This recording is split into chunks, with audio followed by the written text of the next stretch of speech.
Oh, hey, what's up, you guys? How's it going? It's Papa, and today I'm going to be showcasing you guys my Horus Orcust deck profile that I have been playing for the current format, and I gotta say this deck is a lot of fun. After the ban list has concluded, we now have Orcust Harp Horror finally off the ban list after what has been about 4 years now, I believe, since he's been banned. But now that Orcust is back and legal in the TCG, I thought it would be a good choice to go ahead and give the deck a try. With the Horus engine, you can actually make your hands a lot better by sending your dead Orcust pieces like your Nightmare, your Harp Horror, Brass Bombard.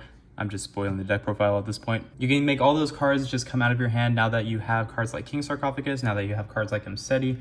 Basically just makes your deck just synergize a whole lot better. I don't want to waste too much time talking about the deck. I do feel like this is a very strong deck. One of the problems that Orcust has had in the past is that it has been prone to bricking if you open up not enough engine, and since there's not really a Link 1 Orcust card, which there shouldn't be, don't get any ideas. No. I still think the deck is really good. It's a really solid choice if you want to stay kind of budget. I say budget very, very slightly because you would still have to play the Horus engine if you wanted to play this deck. I just feel like there's such good versatility and that the deck's still kind of figuring itself out in the current format. But basically, if you don't want to play Fire King, if you don't want to play Pirelli, if you don't want to play other decks that may be coming out, like the Ritual deck that comes out in Phantom Nightmare, basically, if you want to stick to something that's all reliable, I would suggest this deck. But without further ado, I'm just going to go ahead and get into the deck profile because I've spent a lot of time lollygagging already. So let's just go ahead and get right into it. Starting off for the main deck, we start off with the main normal summons. We have the 1 Armageddon Knight, 1 Dark Grepher, and 1 Rhoda, basically to just start off your engine, mainly because these are probably the best starters in the deck, minus Girsu, of course. But basically, you want to be able to send your Orcust cards from the deck to the grave, and being able to have these help you do so. Grepher is a little bit crazier because you don't have to waste your normal summons, so if you draw this with like a Orcust Nightmare in hand, then you can always like pitch the Nightmare, special summon this, and then you can just keep your plays going from there. These are the cards that basically make your engine start going, so of course you do have to play the 3 of them. I wish that you could play more of these, but you cannot, so just those 3. Starting with the main Orcust lineup, we are on 3 copies of Girsu, the Orcust Mech Knight. This card's kind of crazy. On summon, it lets you send a Orcust or World Legacy card from the deck to the graveyard, and then if it's the only monster you control, you can summon a World Legacy token from your opponent's side of the field and to your side of the field, and that basically just helps your link plays go from there. This card's really strong, and then there's also the option to where if you have 2 other cards in the same column as this card, then it becomes a tuner, but let's be honest, we don't play synchros, so you don't ever have to worry about that.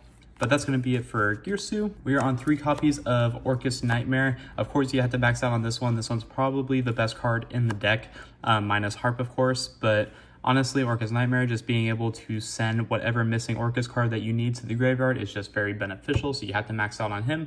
We also play 2 copies of Symbol Skeleton. This is what's going to keep bringing your Orcust monsters back from the graveyard, being your Girsu, being your Din Girsu, or your Galatea even, to make your Crescendo play if you don't have it already, or being able to do this during your opponent's turn to bring back the Din Girsu from the graveyard, so that way you have an interruption for your opponent. Granted, you have Babel on the field, but you have a good way to getting to Babel in this deck. So only 2 though. We are also on 1 copy of Harp Horror because this card is back and slower than ever, if I may be honest. I got hit by a Bestial the other night, and basically this card has never been more scared of its entire life. And then I played 1 copy of Brass Bombard. I feel like this card is kind of mandatory, mainly because if you normal summon this and you have like extra like Orcust cards in your hand, you go normal summon Bombard, link it off for Karibo, and then you banish it from the grave to just get your dead Orcust names in hand. Basically just makes you go into your Galatea lines like that, but it's basically just there as like a safety net. I really do suggest playing Bombard if you are going to be playing Orcust, because it does come up a lot, and if you don't really like it, then you can always side it out as well. Last honorary like Orcust is the World Legacy World Wand. I mean, granted, this is probably one of the better options that you can play in this deck, being able to just keep the recycling going. Card just does way too much for you. And then for the spells, we play 1 Return, 1 Babel, and 1 Crescendo to round off the Orcust engine. And that's going to go ahead and do it for that. I mean, very self-explanatory. This is like the standard lineup, I feel. Some people don't play Brass Bomber, but I really recommend people do, because this card has saved me in situations where I was basically not able to play. So that's it for the main lineup. For the Horus engine, we are on 3 copies of Imseti, Glory of the Horus, in that nice, beautiful European printing. Very, very nice. Thank you, Ryan. I also play one Happy to complement the Imseti, as well as 3 copies of King Sarcophagus, also nice in Euro. The main reasoning why I maxed out on this card is because you will have so many times happen when you play this deck to where you need to get your Orcust cards out of the hand, and basically you need as much help as you can get for this deck to be able to do so. So being able to pitch Dead Nightmares, Dead Symbol Skeletons, whatever it may be, off of King Sark to basically make it to where you can start your turn off with a number 90 to have a protection before you start doing your Orcust plays is very, very strong. So you definitely want to max out on this, and then worst comes to worst, if you are siding out game 2 or 3, whatever it may be, you can always side an additional copy out as well. But that's it for the Horus lineup. I don't think you need to go any crazier with any of the other names. I think these just get the job done for you. Now we go into the non-engine. I don't click away from the video. I do apologize, but we play 3 Fenrir. It actually just does come up a lot, and then also just being able to pitch like extra copies of this off of your King Sark also comes up too. But Fenrir, I just feel like this deck needs a lot of help, if I may be honest. So being able to fill it with this has actually been very good, if I may be honest. We also play for hand traps, 3 Effect Failure, 3 Ash Blossom, and 3 Infinite Impermanence for the hand traps. And then for the rest of the non-engine, we play 2 copies of Talent, 1 Call by the Grave, and this is a Foolish Burial. I just can't find mine. I have no idea where it is. I like to say that I'm organized, but apparently I am not. But this is a Foolish Burial. I do apologize for not having it, but it is what it is, basically. So that's going to go ahead and do it for the main deck. It is 40 cards, no more, no less, except for this Ghost Rare Foolish Burial. Hope you like it. Moving on to the extra deck, we are on 1 copy of Link Karibo, fun little guy, 1 copy of Dark Charmer, 1 Little Knight, double Galatea, 1 Longyearsu, 1 Zeraboros, and 1 Borosword. If there's something I wanted to make the room for, it would probably be a copy of IP Masquerena, so that way you're not just ending on the Little Knight every turn. I would definitely like to find room for a Masquerena, and if you guys have any recommendations on how I can do that, please let me know in the comment section down below. But that's it for the links portion, basically. Moving on for the Xyzes, we play double Dingirsu, sorry, and then 1 number 38. This is a number 90. I was borrowing it for the tournament, but it's so good. If you can get your hands on it, please do. But I also want to let you guys know that there's a reprint coming out. So if you want to wait, feel free to wait. But also, number 90 is really strong in Orcust. I would recommend, if you are going to play Orcust, definitely get your hands on one. I also play a zombie vampire just to basically help get extra cards into the graveyard for you. And then it also gives you extra knowledge as to what your opponent is playing, depending on your opening hand. So card's really strong as well.